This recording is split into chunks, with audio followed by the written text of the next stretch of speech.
അതിനിപ്പോ ഞാൻ എന്താ വേണ്ടേ? വരണ്ടാന്ന് പോയി പറയണോ? അതല്ല ഗോപു, നമ്മുടെ കല്യാണത്തിന് വരാൻ പറ്റാത്തോണ്ടേ ഞാൻ അവർക്ക് ഇന്നിവിടെ ഊണുണ്ടാക്കി കൊടുക്കണോന്ന്. ആഹാ, ഇപ്പൊ അങ്ങനെയായോ സ്ഥിതി? ഒരു നല്ല ഭാര്യയ്ക്ക് ഒരു അത്യാവശ്യം വരുമ്പോ രക്ഷിക്കേണ്ടത് ഒരു നല്ല ഭർത്താവിന്റെ കടമയല്ലേ ഗോപു? എന്താ ഗോപു ഇത് മനസ്സിലാക്കാത്തത്?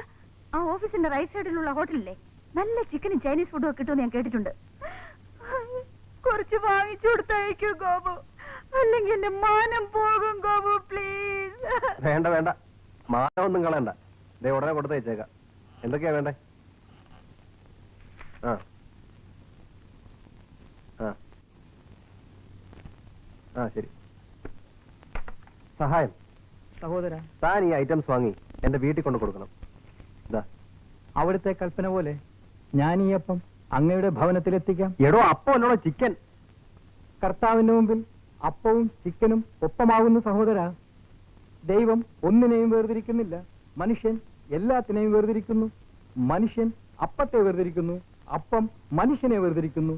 എല്ലാവരും എല്ലാത്തിനെയും വേർതിരിക്കുന്നു. അപ്പത്തെ വേർതിരിക്കുമ്പോൾ മനുഷ്യൻ മനുഷ്യനെല്ലാം